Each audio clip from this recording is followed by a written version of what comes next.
Sensodyne rapid action सिर्फ 60 seconds में आराम देता है। मैं रेकमेंड करती हूँ सेंसोडाइन रैपिड एक्शन का रोजाना बाकायदगी से इस्तेमाल। पेशेंट्स वापस आके बताते हैं इट वर्क्स।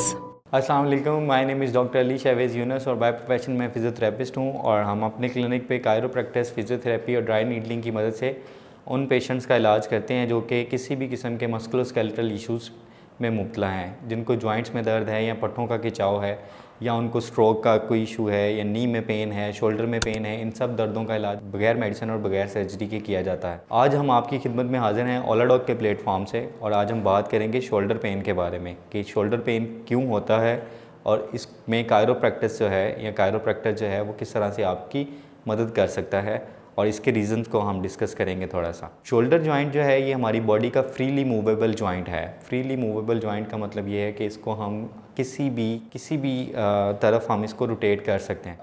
इसके फ्रीली मूवेबल जॉइंट होने की वजह से ही ये मोस्ट अनस्टेबल जॉइंट भी है हमारी बॉडी का, क्योंकि इसको कोई ऐसी चीज़ नहीं है जो इसको रोक रही है। हमारे मसल्स हैं, हमारे टेंडन्स हैं जो कि इसको रोक के रखते हैं और उन्हीं मसल्स और टेंडन्स में जब कोई भी किसी किस्म का इशू आता है या कोई इन्फ्लेमेशन आती है या इम्पिंजमेंट आती है या फ्रोजन शोल्डर होता है या रोटेटर कफ इंजरीज़ होती हैं, rotator cuff is a group of muscle, rotator cuff injuries की वजह से, बर्साइटिस की वजह से, बर्साइटिस एक बरसा है हमारे शोल्डर के अराउंड, एक कह लें झिल्ली टाइप है, उसकी इन्फ्लेमेशन की वजह से जो है हमें पेन आ सकता है। या मोस्ट कॉमनली जो शोल्डर में पेन आता है वो उन पेशेंट्स में जो कि किसी और जगह पे पेन हो रहा होता है और रेफर्ड पेन जो है हमारे शोल्डर में हमें महसूस हो रहा होता है। तो ये कुछ कॉमन सी रीज़न्स हैं जिनकी वजह से शोल्डर पेन हो सकता है।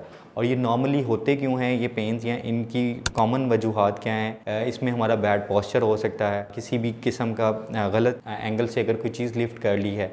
मोस्ट कॉमनली जो लोग जिम करते हैं, यंगस्टर्स जो हैं, उनमें ये प्रॉब्लम आता है कि उनका एंगल ठीक नहीं था जिसकी वजह से उनको शोल्डर में पेन निकल आया।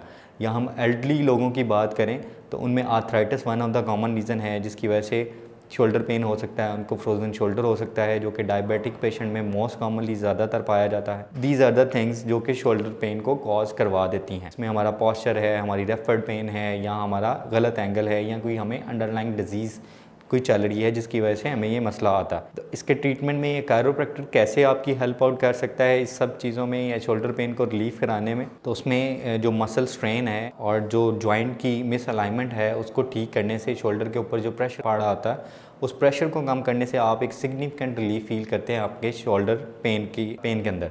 और सेकेंडली इसमें जो पॉस्चरल चेंजेस हैं, जो पॉस्चर आपका ठीक नहीं है तो कायरोप्रैक्टर आपको गाइड करता है प्रॉपर आपने किस तरह से बैठना है, किस तरह से वेट उठाना है, आपके एंगल्स क्या होने चाहिए।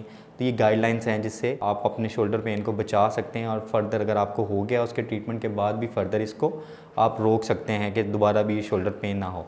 थर्ड थिंग इज़ कि अगर शोल्डर पेन है आपको और वो रेफर्ड पेन आ रहा है आपको आपकी नेक की वजह से या अपर बैक की वजह से, वो मिस अलाइन होने की वजह से आपका जो शोल्डर पेन आपको आ रहा है, ये असेसमेंट के ऊपर जो चीज़ें हैं डॉक्टर आपका वो देखता है, तो उसकी एडजस्टमेंट्स करने से या उनके अलाइनमेंट्स करने से वो शोल्डर पेन को भी ख़त्म किया जा सकता है। और बहुत सारी टेक्निक्स हैं जिनको कायरोप्रैक्टर्स जो हैं वो इस्तेमाल करते हैं, जिसमें one of the soft tissue techniques हैं। उन सॉफ्ट टिशू टेक्निक्स के साथ हम मसल्स को रिलैक्स करा के आपकी जो टेंडन्स हैं जिनमें अगर कोई स्ट्रेन है या इस तरह से उनमें स्पैज़म है उनको रिलीज़ करा के शोल्डर पेन को कम किया जा सकता है।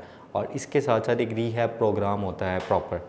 उस रीहैब प्रोग्राम में जो पेशेंट हैं, सपोज़ फ्रोजन शोल्डर का ही अगर पेशेंट है या किसी और मर्ज़ के साथ हमारे पास पेशेंट आया है, इम्पिंजमेंट सिंड्रोम के साथ पेशेंट आया हमारे पास, तो हम उन पेशेंट्स को एक बाकायदा ट्रीटमेंट के बाद एक रीहैब प्रोग्राम में यानी उन मसल्स की स्ट्रेंथनिंग की तरफ लेके जाते हैं और पेशेंट को एक प्रॉपर होम प्लान गाइड किया जाता है जिससे कि वो दोबारा अगर खुदा ना खास्ता उसको पेन ना आए या उसकी जो रूटीन है या उसका पॉस्चर ठीक रहे या उसको जो अलाइनमेंट की वजह से पेन आ रहा था, ये सारे पेन्स को ठीक किया जा सकता है। कायरोप्रैक्टर आपको हेल्प आउट कर सकता है इन सब पेन में, इससे आपको बचा सकता है इस इंजरी से। और इस मूवेबल जॉइंट होने के साथ साथ ये हमारी नॉर्मल एक्टिविटीज़ में जितना शोल्डर यूज़ होता है उन सब चीज़ों से या उन मुश्किलात से आपको डेली एक्टिविटीज़ में, ड्राइविंग करने में, कुकिंग करने में या बाकी चीज़ें जितने भी हैं, इसमें अगर आपको मुश्किलात का सामना है तो आप इससे बच सकते हैं। Thank you so much. Pakistan के टॉप डॉक्टर्स के साथ अपॉइंटमेंट बुक करें, वो भी पेशेंट फीडबैक देखते हुए। आज ही ओलाडॉक ऐप डाउनलोड करें। ओलाडॉक, डॉक्टर का अपॉइंटमेंट आसानी से।